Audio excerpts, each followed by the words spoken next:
ใกล้แล้วค่ะเตรียมตัวเตรียมใจไว้ดีนะ262ต่อ263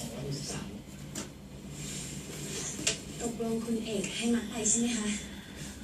จ้ะกับไม้ทานเขาเย็นเลยค่ะขอบคุณนะคะเฮ้ยไม่ต้องรีบชายหาดไม่หนีไปไหนหรอก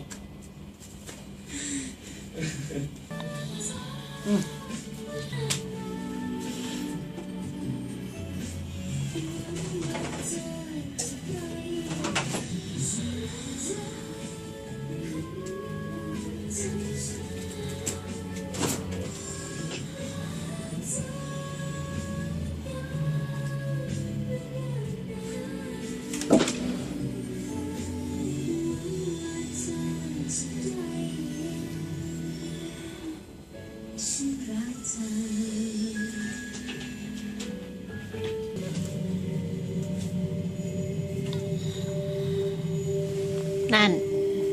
จะลาก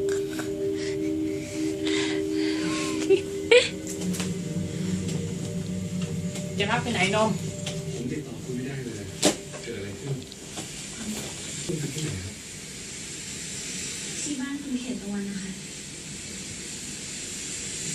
เขายึดโทรศัพท์มือถือแล้วก็อุปกรณ์ทำอาหารกินของมันไปหมดเลยนะคะ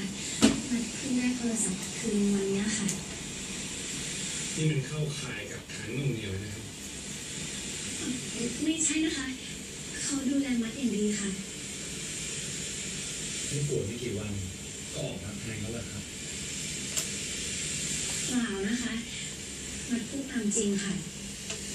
แต่จะว่าไปมัดโชคดีมากเลยนะคะเขายอมให้มาสัมภาษณ์นะคะจริงเหรอจริงค่ะ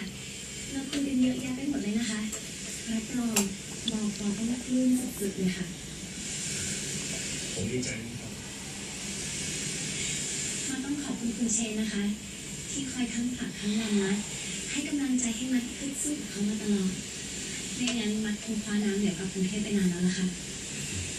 เป็นเพราะความสามารถเรามากกว่าครับผมยังจะเสนอนักอย่างหนึ่งอะไรเหรอคะถ้าอยากให้ข่าวขายเนี่ยมันก็ต้องแฉเรื่องลึกๆเรื่องเฉาๆถ้าเสนอแต่เรื่องดีๆสมัยนี้